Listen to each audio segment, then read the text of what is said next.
everybody, virtual production fans, professionals, fans of the trade. I'm Steven Chandler. This back here, where are you? Get over here, Mr. Hold on, I was getting my coffee.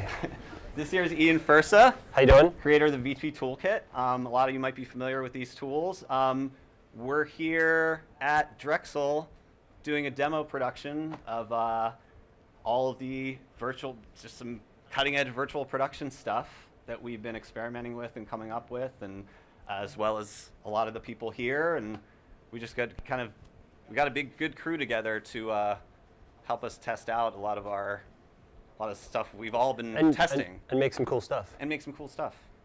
Yeah. Okay. Yeah. So we're just here. We've been setting up for a couple of days, and tomorrow we're going to be doing the demo production as we've been talking about and posting about. And it's basically just some art that Ian's created for us to shoot with this setup as if it were a real job. And yeah, we just think it should end up looking pretty great. Everybody's put in a lot of work to making this screen look as good as it does. And it's not perfect right now. We're set up for interview lighting. Yeah, we're set up for interviews, and tomorrow's our shoot day. So we'll have some content that comes out of that. But really, the point about this live stream is to sort of just take the sheath off right now as we're in the position to be able to shoot tomorrow and open things up for a Q&A. So we're going to be doing a Q&A. Yep. Yeah, Q&A here. And a brief overview of some other aspects of our set. Yeah, and kind of going through some of Ian's workflow with the VP Toolkit to show kind of how easy it is to set up a stage with it. The system that we're using, Catalyst, is a project that me and Ian have partnered on for creating a turnkey platform for virtual production. And we're here with Colorspace Labs, the whole crew here. Everyone has been kind of... Grips in yellow? Yeah, everyone's been assembled by them. Everybody's been managed by them, including us. And everybody here has just been doing a really great job. Not sponsored by Dunkin' Donuts. It's not sponsored by Dunkin' Donuts. Hopefully anybody watching should know that this just kind of end up on set. I just drank someone else's coffee. So yeah, I'm going to be going over to the laptop for answering questions that anybody might have about the technology we're using, the plugin,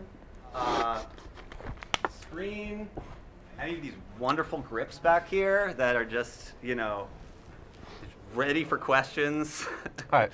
But yeah, so I'm going to go to the Q&A. I'm going to go to the chat in the YouTube channel. Anybody watching, please put in some questions in the chat if you see something interesting or want to get a word in. Otherwise, yeah, we have a somewhat of a schedule for today, but we definitely want to lead a lot of the conversation with your comments.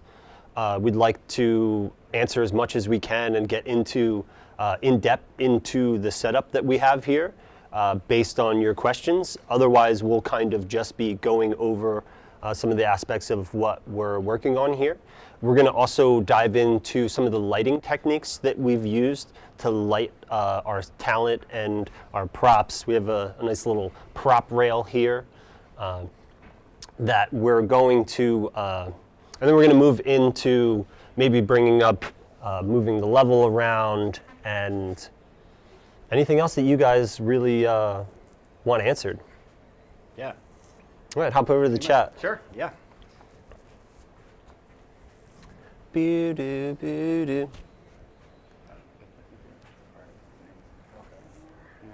Oh, also wanted to mention that we also have Steve, who is joining us from Tokyo. He will be doing some level changes in our virtual environment live, just to show some of the networking aspects that we've connected together with the Catalyst server. And so these are our stand-in grips. This is Jarrell. This is Nick. This is Mo. And they're going to be our people in yellow shirt today. Just because we didn't have enough people in yellow shirts, so we needed a couple more. So I wanted to talk about some of our collaborators that are here today. Majority of our film equipment was brought in by Resolution Rentals and Lightbulb Rentals. We want to give a huge shout out to them because we wouldn't have really been able to pull this off if it wasn't for them. I also want to really thank Drexel University and Nick. You want to make a quick appearance and just say hi, Nick? Sure. I'm sure you guys know Nick. He is a very popular narrator in the VP space. I'm sure you've seen his videos. Do you have a handle that we can go by? Pixel Prof, yeah. Pixel Prof, if you, what's that for? Pixel Professor. Okay. You can find, what's your, how do you spell your last name? Find you on Facebook? If you want to find me on Facebook, I'm Nick Jushchyshyn in the Facebook group. So, okay. It's a ridiculously long last name.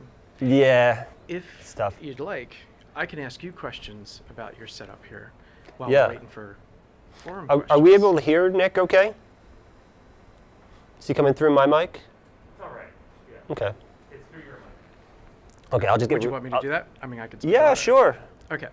So I did want to finish just real quick the partners that we're working with today. Also, Colorspace, who is here. You know, they put together the crew for us. They are running a lot of the production end of things today and tomorrow and yesterday. And yet again, we wouldn't have been able to do it without Nick, Resolution / Lightbulb Rentals, and Colorspace. And I don't think I'm missing anybody. Also, Catalyst and VP Toolkit, which is me. And hopefully some of you have seen my videos. I saw everybody that commented on it and said that you're going to join, and I feel like I know all of you. So yeah, I mean, if you want to ask something. The first thing is, how did this all come together? I mean, you pulled together people from multiple companies, and we're all here in Philadelphia out of nowhere. Well, where did the idea for even doing this at all start from? We needed content. Period. No, I'm just kidding. But yeah, no, I mean, for the last couple years myself, I've been making stylized, artistic videos, promo videos that, you know, really jumped off my career as a DP and doing production for fashion or, you know, film.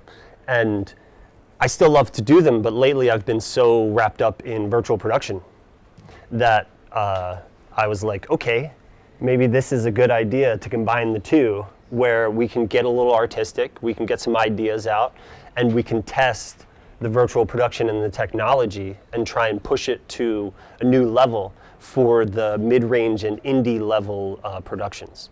So what makes this shoot indie level versus what you're accustomed to using? Yeah, so generally I would be on a large LED wall stage or working remotely on a large LED wall stage. This is, you know, 150 foot, 100 foot volume. You know, this is lots of overhead cost for productions. Now what we're on today is actually 2 projectors that are mapped together with the scalable display manager. And those 2 projectors give us the contrast ratios and the brightness that we need. At least we hoped that they would, and they do. But it would have been very bad if they didn't, because then this live stream would be a little different.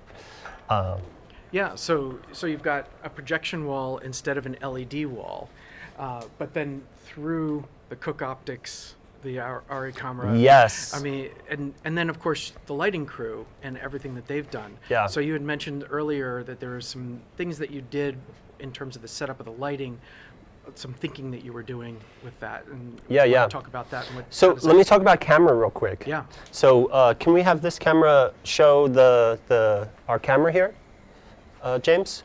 Are we able to switch to that camera? Okay, so this is our camera setup. We have an Alexa Mini LF. Let me not block the light. And then we're using the Cook anamorphic full frame lenses. These lenses are very good for in-camera virtual production because not only are they stylized and they look good and they automatically kind of make it look like film, they also they blur some of the image and get rid of some of those digital artifacts that you can get from shooting a projector screen like this or even an LED wall. Actually, these lenses are my favorite to use when you have an LED wall that has a curve to it, because as you get closer to the LED wall, the sides of the screen start to become in focus. But with anamorphic lenses, you start to get a lot of artifacts around the sides that starts to get a little blurry, which is a stylized look, as you can probably see if we switch back to Nick real quick. Switch back to our Alexa.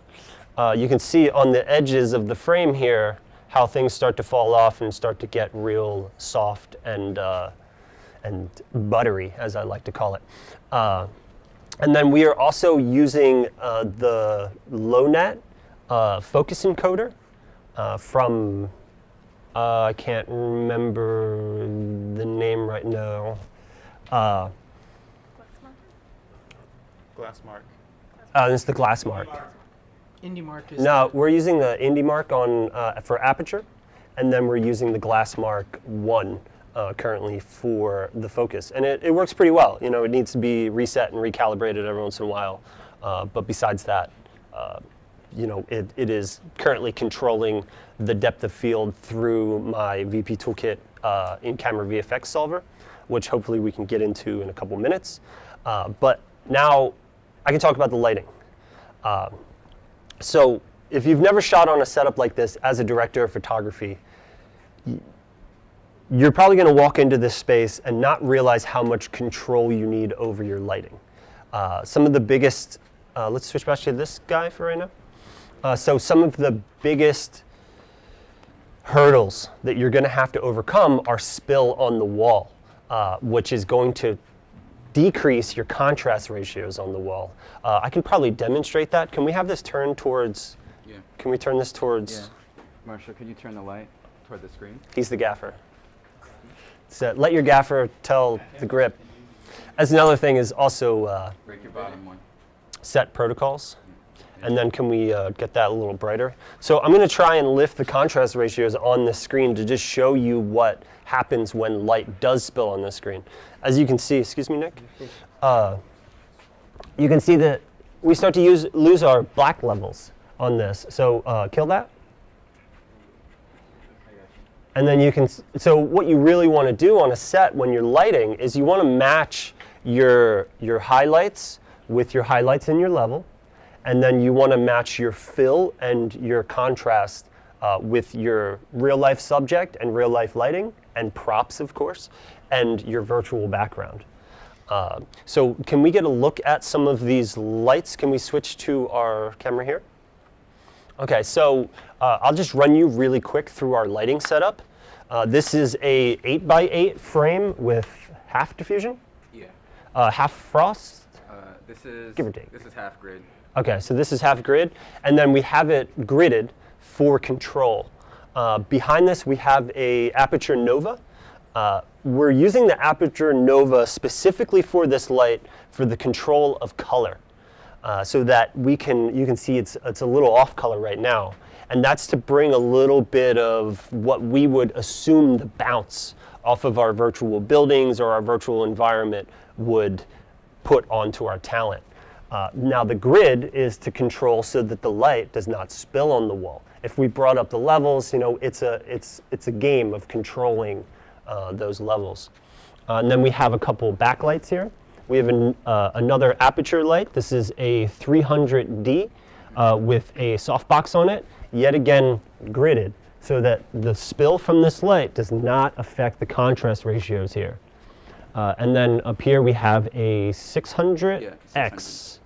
Yeah, it's a 600X. Yeah, so we have the Aperture 600X, which is a really great light that came out not a really long time ago, but a little while ago from Aperture. Amazing for virtual production.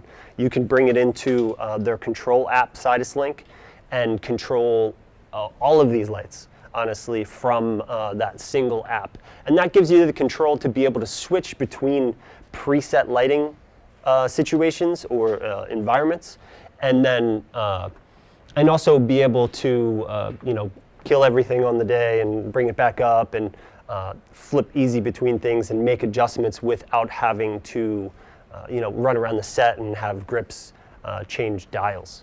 And then over here we have another 600. This is a 600D. This is our sun. This is what everybody is lit with here. This is. Can you feel it? It's got a So. It's got a front nose. Yeah, and then that has the Fresnel attachment. Don't tell Aperture because it's not the right Fresnel attachment. I'm heading there. And then we have this light here is really important to me. This is a Aperture. This is the 120D. Yeah, this is the 120. So any of the series of spotlights will be able to accept this mount, but it has a LECO mount. You can even use a real LECO light. This light is giving us little specks of what we would assume is bits of light coming through a building. And it's these multiple layers that really start to build the realism of your environment. Last but not least, we have two Aperture Novas directly above us. And this is with another grid and another 8x8 frame. And I think this is half silk. Yes, it's China silk. China silk, yeah. And you forgot about the. Yeah, so we have a falconized light mat as well. I don't know how we are on camera here. Can we switch to the B camera, the A camera? Oh, the guy with the illustrated. Mike, can we switch to A camera? Thank you. So this is the falconized 2x2 light mat. This is currently our key light. I like to use this light because it's very light. It has an extension cable. We can boom it in. It is bicolor. So we can, let's see, change the color temperature on that. Let's just give that a little, we don't have this currently in the app, but we can change the color of it and change our environment. For my taste, it's a little bright right now, but live stream.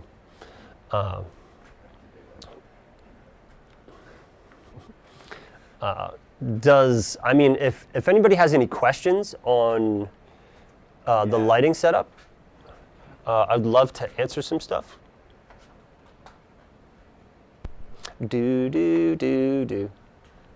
Any questions, Steve? We do have a couple of questions. Let's see here. Yeah, we had a couple of questions coming in. Nothing on lighting quite yet, but let's get some questions about that. That would be great. Ian, could you talk about tracking a little bit? I guess maybe what system we're using, and people are asking Vicon or OptiTrack. Okay, so that's a good segue there.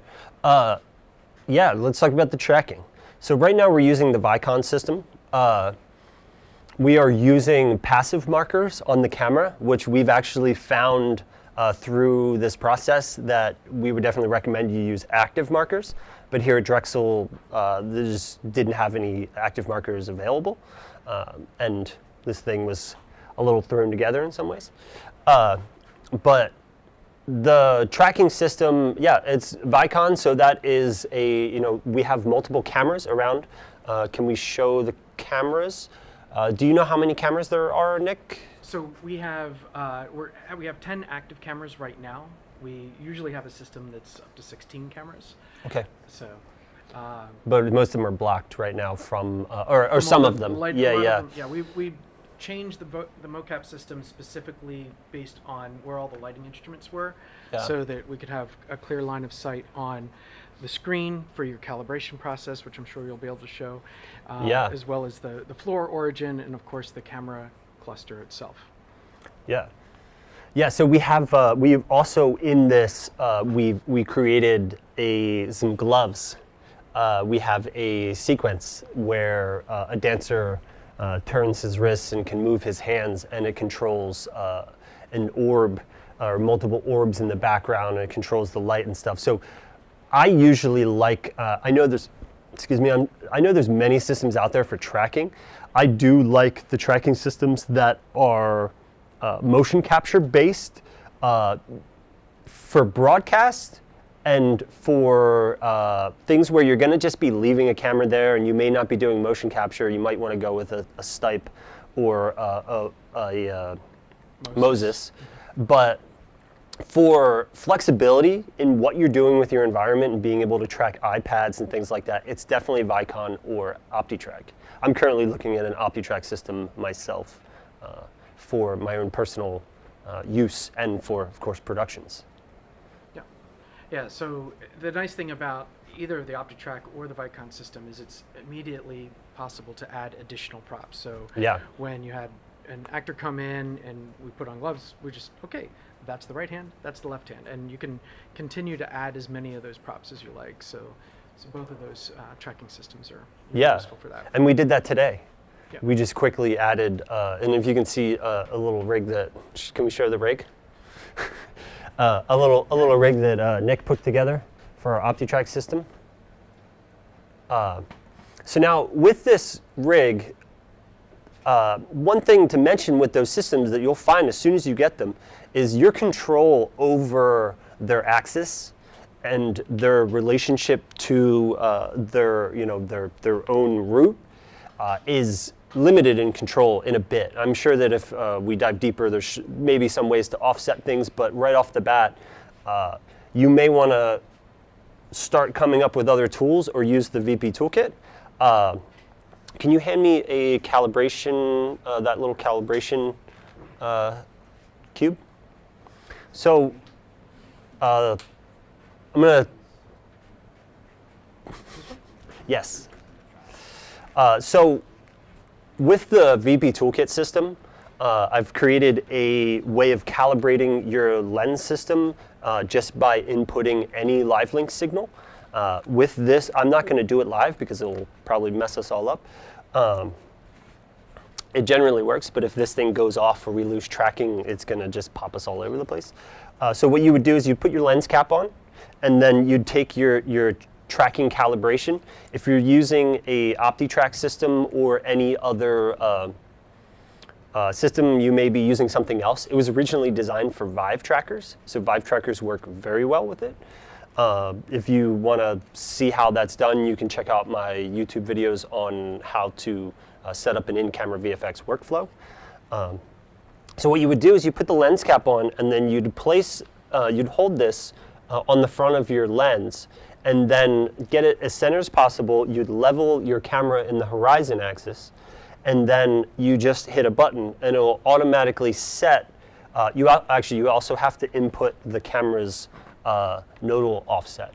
So the distance between where the camera's pivot point is, which is the lens pivot point, it's usually around the center or towards the back of the lens, which you can look up tutorials online on how to find that.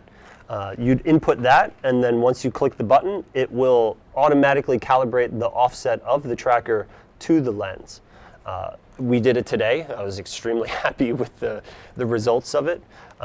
As well as, let me see how, so you can also do the same with your screen location.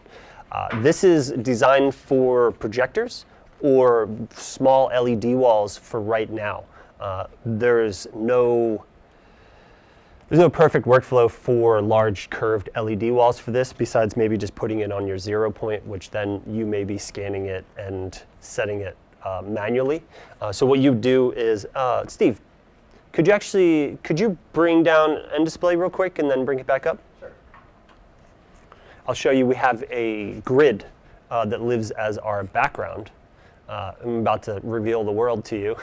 There it is. So you'd set this onto your the center of your screen, and then yet again, you just hit a button and it will offset your screen based on the 0 point of your tracking system. And yet again, today we did it and was extremely pleased with it. These are all things that were added to, can we get that fired back up? These are all things that were added to the last version of the VP Toolkit, and there's more that similar to this that is going into the Unreal Engine 5 release, as well as the VP Toolkit in-camera VFX focus solver. So this is something that's near and dear to my heart because I love camera optics. Should we switch back to this guy real quick? And then we're going to get the scene fired back up here. You can keep going, but I also have a question for you about the projector. Okay, let me just finish. Yeah. And then we'll get into questions. Is that from the chat? Yep. Okay, great. I'm excited for you guys to ask some questions, and hopefully we can give you some answers. The projector stuff is really exciting. I mean, since the beginning of this, since I started doing virtual production, I came into it not from a game design background, and definitely not from a, let me just set this over here, and definitely not from a programmer background or doing live event, or the way that a lot of people kind of come into this, this area of expertise. I came from camera department. I came from optics. I came as a DP. So as soon as I found out, you know, a year and a half, almost 2 years ago, that you could do, you know, I could have a projector or a screen and it could be anything I wanted it to be and it would look realistic, I was sold. You know, I started diving in, but instantly I realized that there was all kinds of areas that just weren't really covered yet, and that and some of that stuff is starting to come out from Epic, and they're doing a really good job of, you know, listening to people and working on productions to start to build these tools into their end display toolkit and into their engine. But I think there's still a few missing pieces. One of the largest ones is how end display handles optics. Currently, for most setups, you are using your virtual camera. I'm sorry if some of this may go over some people's head, but we can, if you're new to in-camera VFX, you may not quite know some of the terms I use, but if you're not, you will know them very well. So the camera's distance to the screen is usually where you're setting your depth of field of your virtual camera to match your camera's focal distance. So let me see, I just want to be able to get a look at monitor here while we're going. So if you rack all the way back to the screen, I mean back all the way back to camera, and then we rack to the screen, that distance there is normally layering your frustum.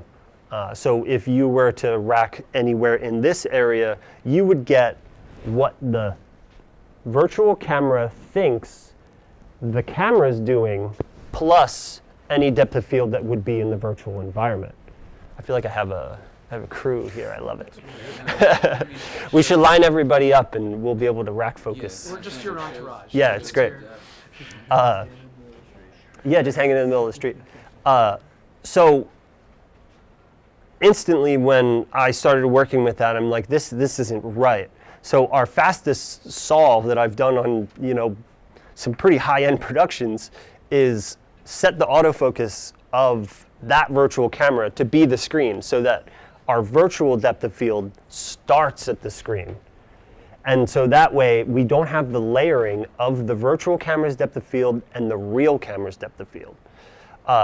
That was step one, was to figure out, you know, how is this optically making the image not accurate. And then I realized, okay, now we need focal distance control. So we need that depth of field that is in that background that is being rendered by the virtual camera to match the depth of field that the fall off of the real the real camera has. So, I mean, we are currently looking at a render of the depth, the in-camera VFX solver. There is a multiplier, so we can increase this and decrease this based on, whatever taste. If you're working on a production, you can say, okay, the DP says that there's too much depth of field in the background, or there's not enough. We can increase it, and it will still have the live input. So that focus solver gets in real time the distance from your LED wall and or projector screen virtual mesh, and then calculates that to then calculate depth of field for the camera's focal distance.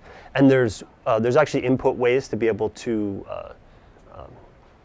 adjust those settings or calibrate them to taste. You can put your camera at different distances and then, set what you want the aperture at that distance and small things like that. I won't get into too much detail of it. But one of the parts that I wanted to also work on before the reason why we're using a projector as well is that an LED wall, you generally can't have the focus on the LED wall. You get moire? I always say moire. It's funny that I don't pronounce the terms that often. I just write them all the time. So generally, if you focus on an LED wall, you will get moire. And that is going to cause artifacts. I run into it all the time on virtual production sets, in-camera VFX virtual production sets, and it isn't always seen. People won't see it. It's the creates these small, little, tiny red lines, and that also makes it so that you can't interact with your virtual environment. Are we all set on there, Nate? Chris? So I wanted to create a way to be able to rack focus from real objects to virtual objects in the scene. And that's how we do it. So what this system is doing is it's calculating the distance to the screen, and then it is at a certain point when the focus of the camera reaches the screen, it is then switching to a virtual focus that is mapped within that range. So then you are able to, it takes a little getting used to and still working on some of the curve and user stuff of it, but it seems like it's working very well. We have a first AC here that is experienced, and he picked it up in pretty much no time. A couple explains and dialing things in, but you're going to always have that with this technology. But yeah, that's the in-camera VFX focus solver from VP. If you want to focus on this ramen sign real quick, and then focus back to me. And then can we get the behind the scenes of that camera? So if you could actually look at the screen, show what the screen is doing. Okay, so then I'm going to do that same exact move. So rack to me. And then you'll see that the fall off into the scene changes. And then rack back to the scene.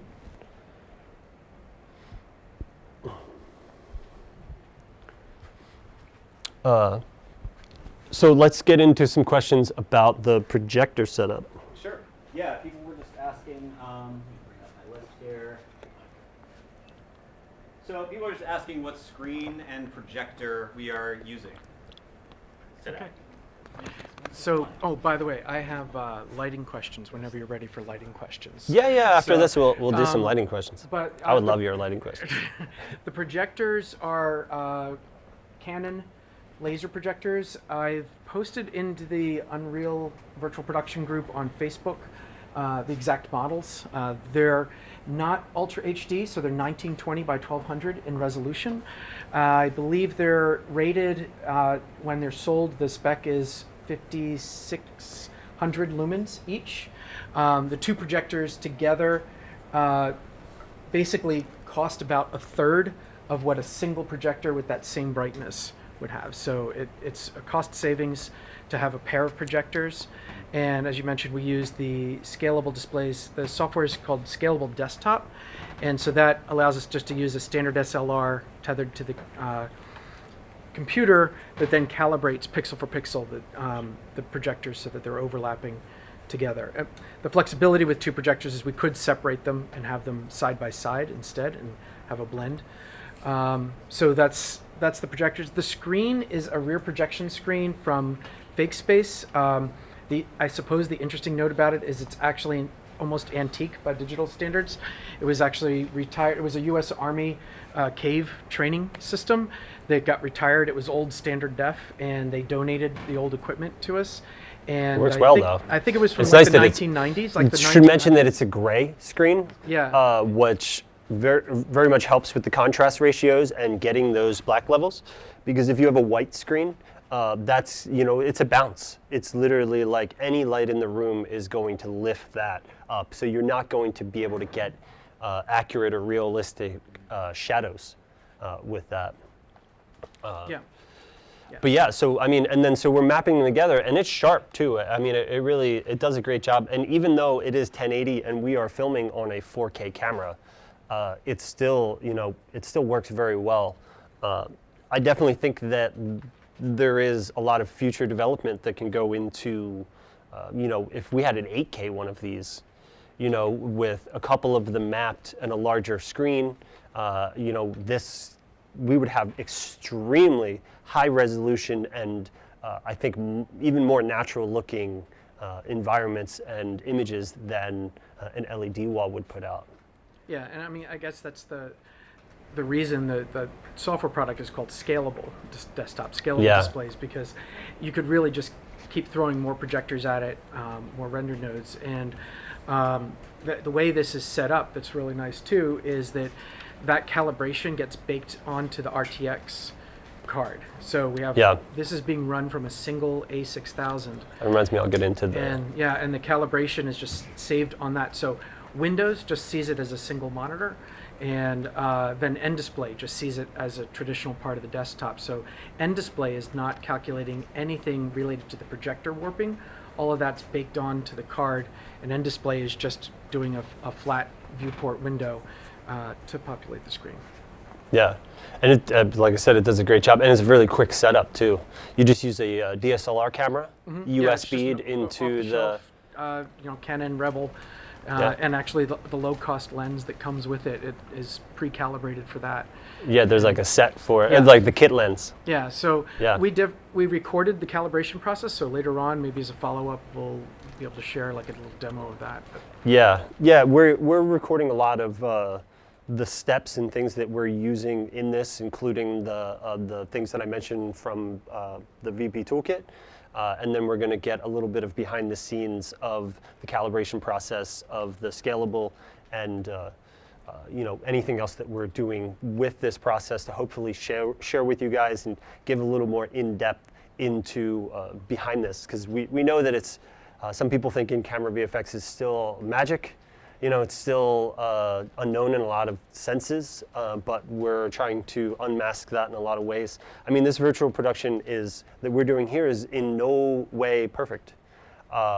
There's a lot of things that we could continue to get deeper and deeper into the details of calibrating our screens and our systems to the camera, and we're just trying to do that step by step. And with smaller productions like this, speed and versatility can almost be better than that. If your crew and your production is comfortable and you're able to get good results and work at a good pace, and the result is good, then that's the quality of it. I always say, I don't like to think linear. I like a little curve. So I can talk about our setup now. So, can we get our man in Tokyo? Do you want real quick to do a little? How much time do we have? 10. Oh, 15. We have 15 till the end of the stream, but we can. Okay. Steve's got. Can we go along? We could go longer. Is that a thing? Just a hair longer? A little hair longer. We're having fun. We got to get through all of it. I'll just rattle off our setup right now, just so that everybody on the stream can know what we're working with. Our virtual machine, our machine that is controlling. Should we get a view of this, or anybody? No? Okay, I'll just explain it. So our editor, our main editor that is controlling these virtual environments, is a Catalyst server, which is the server platform company that Steve Chandler, who is my guest narrator.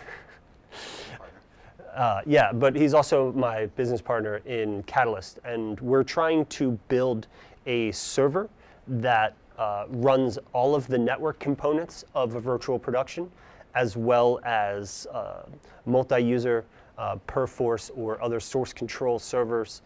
We have a shared drive. And so all of our editing and our level baking, all of our lighting, rendering, all of that is being done in a virtual machine that is being rendered on that server. We have tested it too for multiple rendering capabilities, which is great. So in theory, we're hoping to build something that can be in a single box that can go out and supply rendering and editor nodes for up to 3 or 4 LED wall processors and two or three editors at the same time, and that'll have networking and everything built in. And then we were rendering everything off of a basic desktop PC that is running a A6000.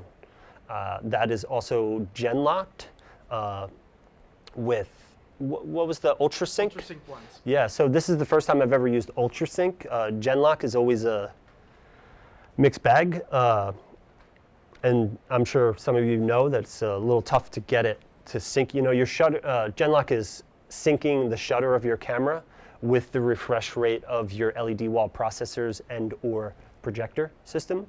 So being able to use the A6000 to gen-lock with a sync card makes it so that we're able to do this without the screen flickering or anything like that. And we're running at 24 frames a second. So with us we have Steve Wilcox, who is currently in Japan. Do we have a feed of Steve here? I think we might. Yeah. Hey, Steve. Does Steve have audio? Do we have his audio? Oh, let me make sure we've got his audio coming Wouldn't be a live stream if there wasn't technical Oh, difficulties. in. Hey, Steve, say something.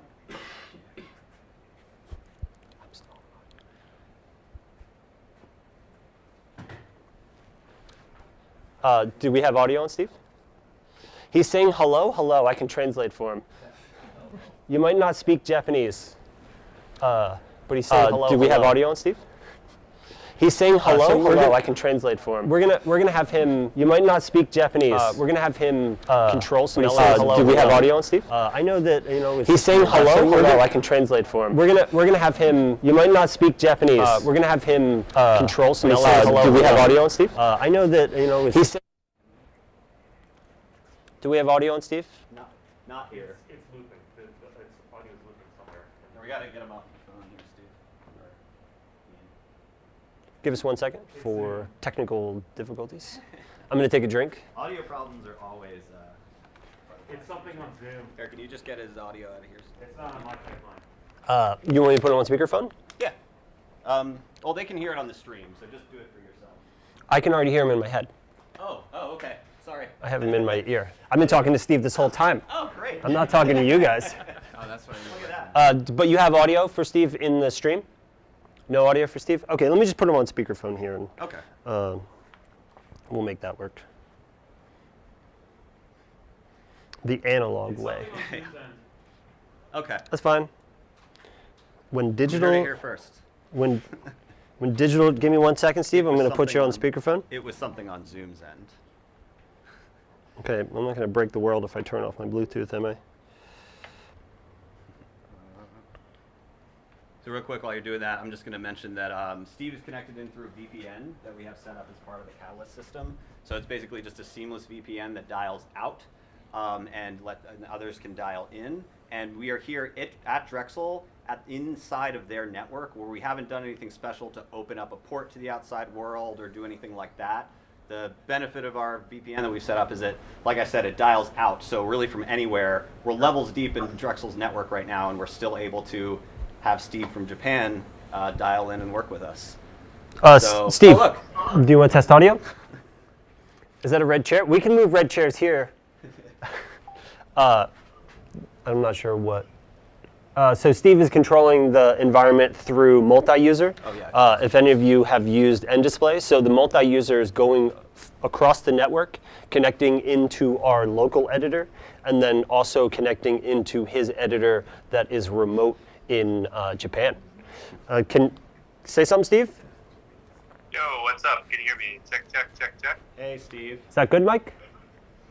Okay, how you doing, man? What time is it? Doing pretty good. It's pretty close to 8 a.m. here in Tokyo, Japan. I'm just kind of doing a little stage control, kind of moving around that red chair. Yeah, just doing some really basic controls here. Nice. Okay. So, do you yeah, want to move? Do you want to do the old-fashioned? I know everybody on these live streams loves when you move the sun. I mean, this level is actually baked, and it will kind of throw it off. But we're gonna do it anyway. Why not? Do you want to move the directional light around? Yeah, let's.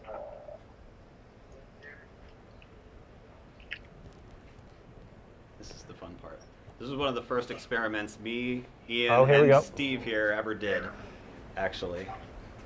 There you go. Now Control Z that because I don't want to rebake this level. No, there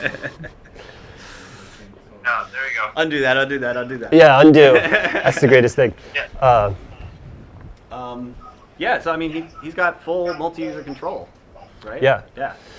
So, is there anything? Do you want to check the? Let's do a quick Q&A. See if anybody has any questions, and then potentially we'll wrap this up. Okay. Yeah, thanks, Steve, as well. Should we? Oh, did we wrap, Steve? Thanks for. I think he's thanks got for to coming. go, but I'll see you soon. yeah. I'll probably see you maybe tomorrow, actually. All right, cool. All right, thanks, gentlemen. It was a pleasure. All right. Thank you, man. Have a good day. Yeah, you too. Love that guy. So yeah, we had some questions in the chat about Genlock. Did you talk about Genlock yet? I spoke about Genlock Okay. a little bit. If The you. specific question was how to deal with situations where Genlock is not an option. Okay. But yeah, talking about the importance of Genlock. Get Genlock. No. Yeah. There is some ways to, you got to think about the physical elements that you're dealing with Genlock. You have a shutter of a camera that is going, 24 frames a second, or 30 frames a second, or 25, depending upon what you're recording and what you want out of your image. And then you have a screen that is refreshing at who knows what rate. Most LED wall processors run at 60 hertz, and they generally can switch between 60 and 50 as their comfort zones. We are actually running this at 24 frames, and it is Genlocked to a 24 straight, not 2398, running our camera like that. So if you don't have Genlock, I'll give you a couple quick tips of usually what works. If your processors are at 60 hertz, you can set your camera to 30 frames a second and 180 shutter angle, 180 degree shutter angle. Or if you're shooting on a lower budget system, you'll want to be at a 60th of a shutter, 60th of a second shutter. And then that generally has been my go-to if you need it to work. Now, convincing the production that they need to shoot at 30 frames a second and 60th of a shutter or 180 degree shutter might be a little tough. Another situation that works frequently but not always is doing 24 frames a second at a even 24 frames, and then setting your shutter angle to 144 degree shutter angle. I couldn't tell you specifically why, but sometimes you'll still run into artifacts tearing on the wall. And this is, like I said, you're trying to literally, these things are shooting out light and picking up light, and you're trying to sync them perfectly. And if you don't, you end up with those scan lines or color bars or anything like that. I wish I could show you on here, but this is pretty locked. We'd get some color bars going. But one thing that I did want to note as well is our camera settings. Is there any way we could bring down some of these backlights so I can get my contrast ratios? So our camera, which is the Alexa Mini LF, and again, we are on the Cooke anamorphic full-frame lenses. This is not a setup that you always need. You don't, specifically need, something. This is actually a little high-end, but we want it to look good.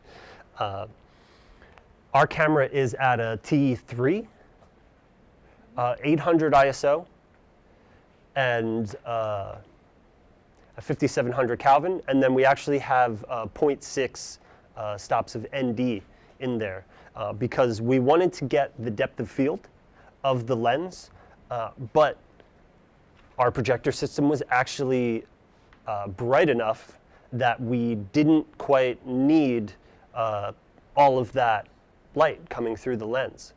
So we were able to bring it down with ND. If you're using an LED wall, I highly recommend that you do use ND, because as you bring the exposure of your LED wall or projector setup higher, you start to bring down the ambient light.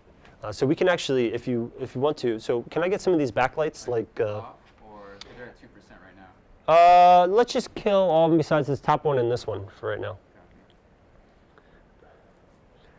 So now you can see, even we turned off some lights. We still have some pretty good general lighting here. And then you can see how dark this is here. And that's because of us being a little bit up in that range. Now, can we actually take off the ND? And I want to show them what that looks like. It still looks great. It's still a little blown out. And can we go to a T23? So if we go to a T23, you can start to see the ambience. Now, if we bring, can we bring one of the, maybe this, whichever one's going to be the easiest to kind of spill onto the wall. Okay. Let me do this one. This is a little in-camera VFX lighting lesson. So you can see this is our orange light. That's actually perfect. You can see that the orange light starts to fill the shadows on the screen with orange light. And if you're using blue lights on the scene or you're using any type of haze, you're going to start to bring up those levels. Now, can we have the same situation, but give me that ND back? Yep, and then let's stop back to T3. So now you can see that light, it's still playing on me as a source, and we're still able to use it in our scene, but is no longer affecting our shadows. And it is no longer, it's starting to drop down below our range. Now with a camera like the Mini LF that has a, 16 stops of dynamic range. So if we put out log, you will be able to see these shadows, and those things will show up in a log image and in your edit or color grade. But very easy to get rid of that once it's at that base level. Did we have any other questions? Yeah. Couple questions. Couple answers. Couple answers. You're not near a mic, and you're not near me, so no one's going to be able to hear you. I'm just grabbing a question here. Get into the mic. There was, sorry, I lost it here, but there's a question about kind of the relation between pixel. So this isn't a very projector-oriented question. That's fine. But some questions about pixel pitch, scan rate, and brightness, and HDR panels. Okay. So I can try and cover some of that stuff. So your pixel pitch is going to determine the resolution of your screen. What that's going to give you is your ability to get closer and further to the screen. If you have a much smaller pixel pitch, which means that the diodes of the LED are much closer together, you're going to be able to get closer to your LED wall screen. But not only that, you're going to have less rendering issues of small objects, small lines in the scene. Actually, Steve, is there any way you could, can you increase the frustum size by like 3? It's on the top of the VP Toolkit panel. Yes. I'm going to show you, I'm going to de-resolution us and make us a very, You said decrease it? increase it. Okay, it's 50 right now, is that correct? That's not correct. I think you know how to point to the number for me? It's at 1.4. It's currently at 1.4. Nope, 1.4. Right there, down to the right. Right there. Okay. Yeah, so let's make that like 3. 3 total? 3.0? Yep, yeah, just 3.0. And then hit enter. Yep. And then make it 5. So what I want to show is that we start to, you might have to hit save to, bring it across multi-user. What? Maxing out at 2. It's maxing out at 2? Yeah. Okay, so I won't be able to show you too much. But as you get less resolution in your LED wall screen, which is a larger pixel pitch, you'll start to get small things like these wires will start to disappear, and they start to stair step, and they will literally vanish and reappear in and out of your scene. It's something that I deal with all the time with straight lines and buildings and things. So those are the two different things that you're going to get with a larger and smaller pixel pitch.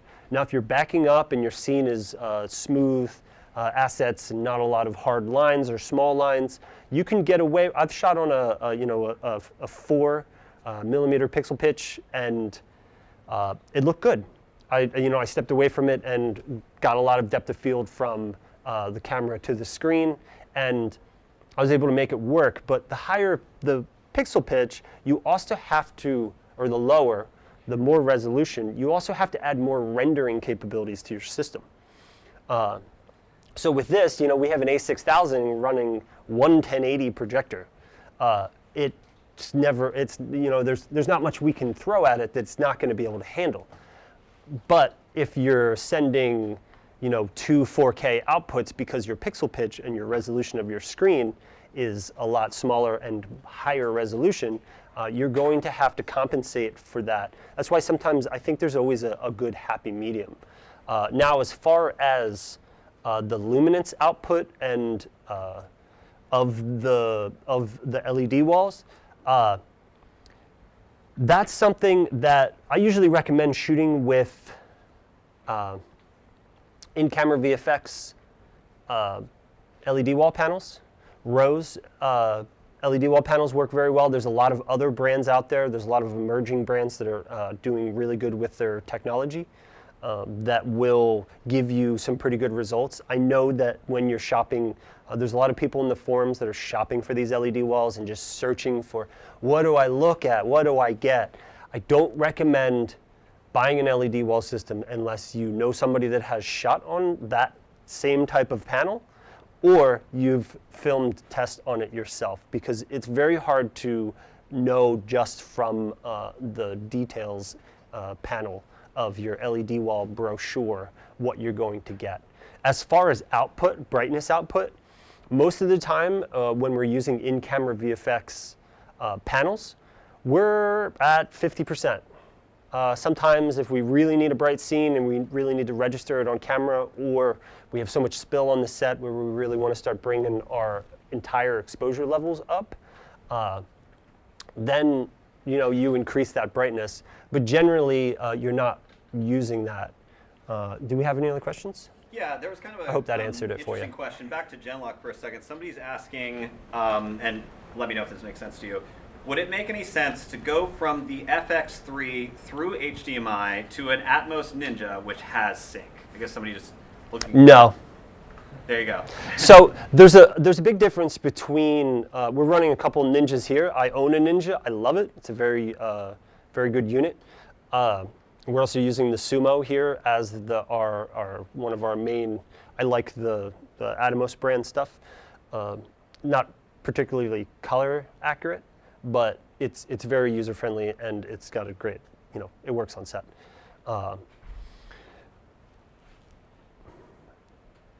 So with that system, what you may be thinking that is sync is really probably timecode.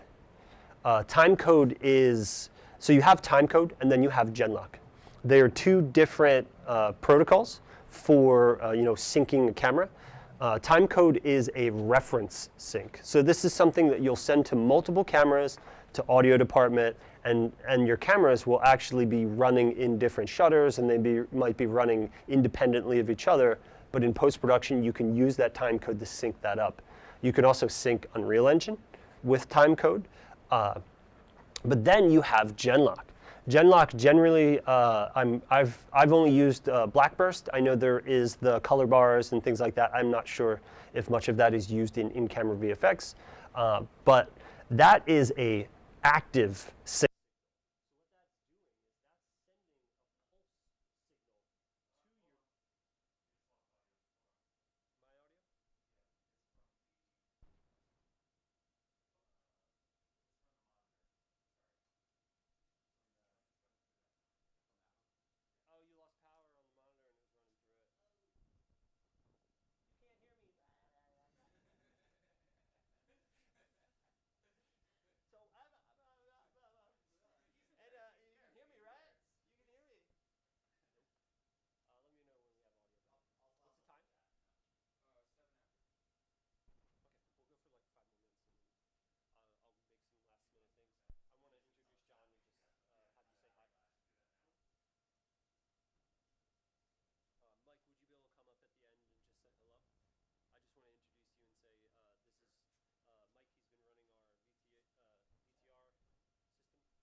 talking about something right now? Nope.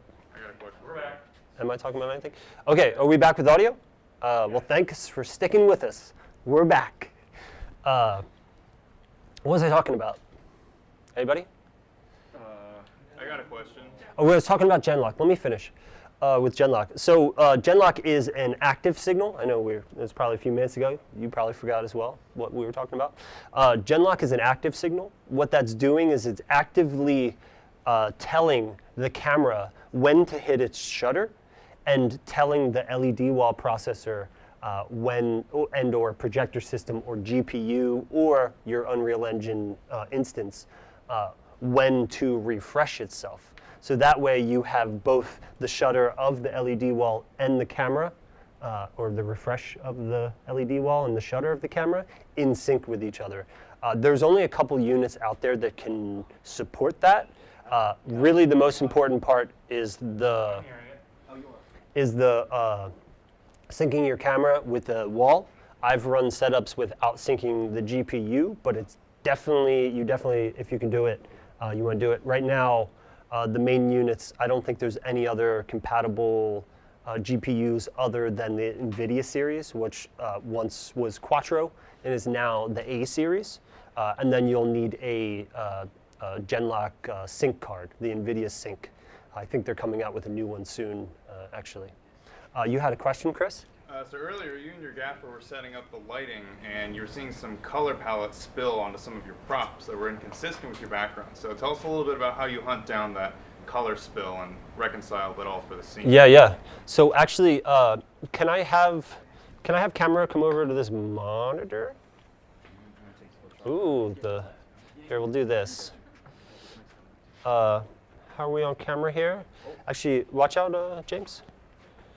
Pan over to camera, and I'll set this up here. Nope, not going to get into the settings of this. Can I get a little more? Yeah, pull that ND. Okay, that'll do for now. So your monitor is your best friend. Don't look at the screen. The screen is always going to fool your eyes. You want to look through your camera optics. You want to look through your camera sensor because that camera sensor is going to tell you what's actually being filmed. You can also put it into log, which is going to give you, the dynamic range of the full camera based on your camera. Right now, our Alexa is using the standard Alexa 709 LUT. So what I generally like to use is false color. So if you actually look at this monitor, how does this look on camera? Is this okay? Can you kind of see it? Should you stop, bring me back that ND. Is that a little better? So on the monitor, what you want to do is if you see on my shoulder here, I know it's a little tight. If you see on my shoulder here, it starts to represent all of the exposure levels of your scene in a color. So then really what you can do is you can start matching these colors. If you see, I'm a little bit green and this dark gray, we'll bring up, there's a scale here in IRE. The green and dark gray is representative of the middle range of, the camera's exposure and the IRE of this monitor. And then, so you want to match the highlights, the shadows, and the midtones to your environment. So when you come out into your environment, your lights look realistic, and it's more of the environment looks realistic once you've got the lighting right. But yeah, I use false color to manage that, and then also another great tool on your monitor is the scopes. So if you have any issues, earlier today we calibrated the white point of these projectors using the scopes on the monitor, and there was some green coming into the scene, so we compensated with a little bit of magenta. So it's small things like that that only, now if we looked at that screen with our physical eyes, our eyes would adjust to that magenta, and then everything would just look white. Because luckily the human beings are designed to be a lot more adaptive than a camera and a production. So you want to just make sure that the levels that you're getting and your white levels and everything are correct on a monitor. Do not trust your eyes, because they will fool you. Unless they're looking at a monitor and you just looked at a white card that is color calibrated on a monitor. So yeah, so I think we're gonna have to wrap this up now. I did want to just introduce you to some of the guys that are here that are working on our crew today that have been, extremely vital in this production. I want to introduce John, who is the head of business development. Yeah, sure. Go ahead, introduce I'm yourself, John. Business development manager for Colorspace Labs. We provide the crew and help source, logistics and things for being since Thursday. Yeah. But you know what? It's been a race. We've been trying to work with you for 6 months. So here we are. And wow, we actually did it. Yeah, good job, man. Yeah, it's been a while, a couple days throwing all this together. Yeah, so your company is going to be trying to do this more often. Yeah, and I talking about questions, sort of the one question that I think interests us most as a small, dynamic, forward-thinking production company is, you described that most of your experience so far with VP sets is on much larger scale, in much larger scale environments, big LED walls, sometimes big camera setups, but a lot more moving parts. Yeah. And the projection screen aspect, VP Toolkit, Catalyst, all these things, how much more accessible to smaller companies, to smaller outfits do you think this tech is going to become, and how quickly? I mean, I think in the next year, towards the end of the next year. So the biggest issue right now is overcoming a technical hurdle, overcoming the barrier to entry technically. That's having a crew that understands networking, having a crew that understands camera optics, having a crew that understands projection, having a crew that understands rendering, and then having somebody that can build and edit these environments. That becomes pricey, hiring all these people that are extremely skilled. Or just hire him. Don't hire me. I don't want to get hired too much. I mean, you can hire me. We can hire you and Chandler. I'm expensive. Yeah. So that is something that I have been trying to work on, and I hope that a lot of the people in our virtual production community, and I know, since the beginning, I've felt so much support from everybody in the virtual production community, and I've seen them all driving to try and meet this goal of making this more accessible to everybody. This is not always the perfect tool for everything. If you have to have physical props, you have to understand that you have to have a department for props on set.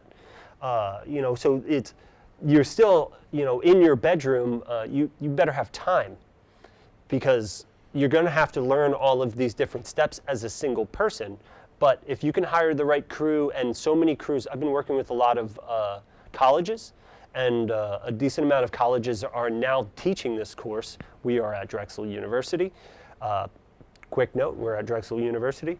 And trying to get these tools and the workflows in the hands of young developing production crew and people that are going to really push this in the next couple years of its, it's in its infancy.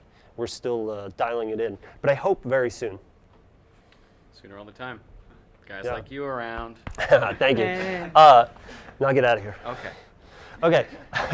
I wanted to introduce Mike, who has been running our VTR setup. He is the one that is doing our camera switching.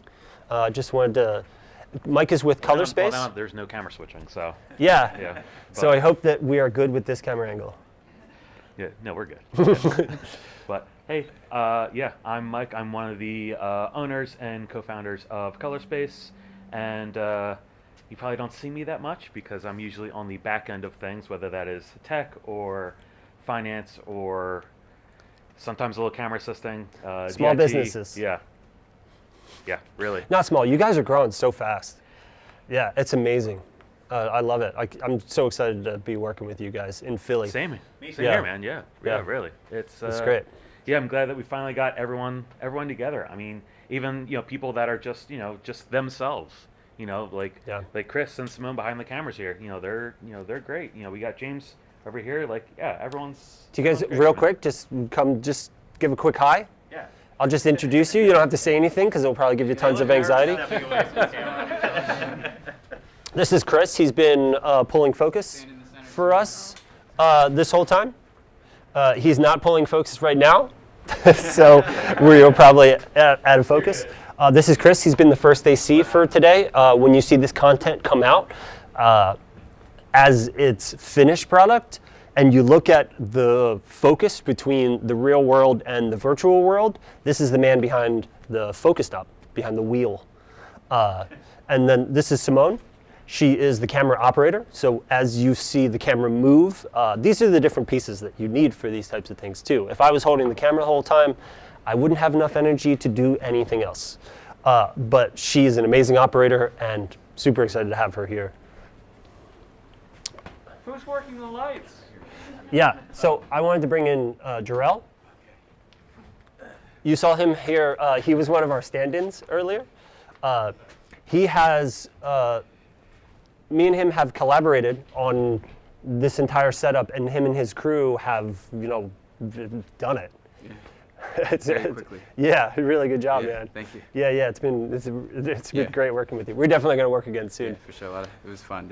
Yeah. I love this combination of like VR and like film, and Yeah. how it's like, we incorporate like real things, and the VR together. It's like, it's indistinguishable from like reality, So, Yeah, I did want to mention real quick that we've had to work around these Vicon cameras, Yeah. right? That's been a huge hurdle for There's, the, so and we've been working closely with Nick. everything that we set up around you, he said that he has like 10 to 14 cameras, and they're all numbered. We had to build our set and all our lights and everything we had like around the cameras. But it's versatile, so after we got done setting everything up, he just moved the cameras a little closer so they're still able to receive all the information that they need to like, Process to yeah. like process like the VR image and everything like that. Yeah. So, It's been fun though. You yeah, like it's been using all really the control flags? Oh yeah, man, I love it, man. It's Yeah. very controlled. Like we love this. Like the precision, like there isn't light hitting anything that we don't want it to hit. And that's how we're able to sell this illusion, because there's no imperfections on the screen. Chandler, actually, yeah, Chandler, can you bring down the wall? Yep. This will roll us out. So another thing that I wanted to note is while you're doing that, I usually like to have my LED wall and or projector screen have a black image, because then you can start to see when your contrast ratios and or light is then spilling on the wall. You can see this area here starts to fill up. Yeah.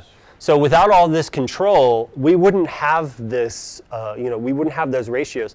The reason why I keep saying this over and over and over again, I've probably said this like 10 times in this thing, is because on most virtual productions that I work, for the first couple days, I'm working through this with new DPs that are using this technology if I'm not DPing.